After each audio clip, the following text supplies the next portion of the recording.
like I have to make my first apology video because apparently I ruffled quite a bit of feathers about my M109R is the worst bike I've ever owned video. So I guess, let me explain. Keep watching.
And if you've been following this channel for quite a while, you will understand that the M109R has survived many other bikes that I've had on this channel. And when I say the M109R, I mean my 2007 Suzuki M109R, the blue one with the white stripe. Because the black one, again, was one that I was attempting to flip for a profit, and it went horribly wrong. But bad Brandon, bad Bicasso, bad Bicasso. Made it better, right? Some people felt like I didn't, I guess, have the merit to say the things that I said about the Suzuki, because I guess they felt like I was basically speaking for the entire M109 lineup, meaning every single bike that they ever produced, Suzuki has produced. And that was not the case. And for those of you that know me, you guys know that I absolutely love my 2007 M109R. How could I not love this bike? It's reliable. This is Suzuki. And the one that I had, that was simply one that was, I guess, a special case. So I can't sit here and say that I don't have the merit, because I've put enough miles on it to, I guess, have a say-so in how I feel about the bike. And even though I did say those things about the M109R, I don't want anybody, let me make this clear. I don't want anybody to think that the M109R is a bad bike, because I do feel like maybe some people were possibly deterred from buying the M109R from feeling like, oh, this bike is nothing but a bunch of problems. And that's not true. And if you guys got that vibe from it, my bad. That wasn't the purpose of that video. But I do feel like I have a job, or at least a duty, being on this platform, to kind of tell people my story and to tell the things that I go through, because if I could stop somebody from possibly walking in to buying a bike just like I bought, it's my job to make sure that you guys don't have to go through that. At least I feel like I have this information, and it's my job to share it. So when I shared that information, it was simply, again, to tell my story, because I am a storyteller. I am a cinematographer.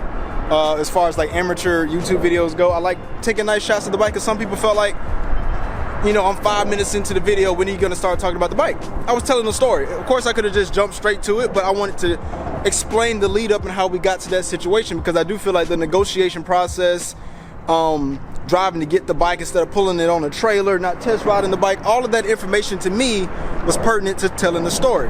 And plus, I think I really do think it made for a good story. So for those of the people that did get confused by it or felt like I was ragging on the M109R, I can't say that I'm ragging on the M109R, because that is the main bike that's on my channel. That bike is the main focus of my channel. And of course, since I've had the M109R, I've even went out after I've had that bad experience with that M109R, the 06, the black one, I still went out and bought a Suzuki brand new off the floor. So I feel like I can say these things about the M109R, because a lot of people don't know that Suzuki really did not actually do a recall on those bikes. Some people were able to get the fixes covered under warranty, some people were not. But I should have said this in the last video, but I didn't think, I plan on making another video about at least everything that is kind of going on with the M109R, but between 2006, I want to say 2008, is when that issue was really prominent. The whole second gear, the transmission slipping. And I want to say some people even had it in some of the later years. And when I say later, I'm talking 09, 2010. But the majority of people that have owned M109Rs have not experienced that.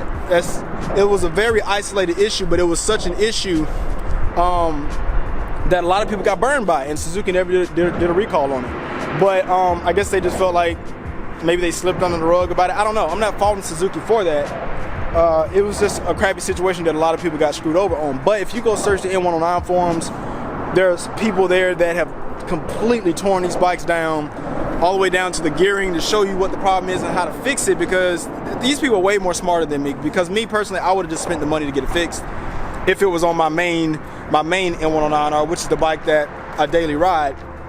And some people say, well, you should have just spent the money on it and got it fixed rather than whining about it. The hell you mean whining about it? I'm not whining about it. It's $2,500 to $3,000 to fix an issue that should have been fixed, and I got duped. But it was my due diligence, my issue of not doing my due diligence, which is why I explained the story.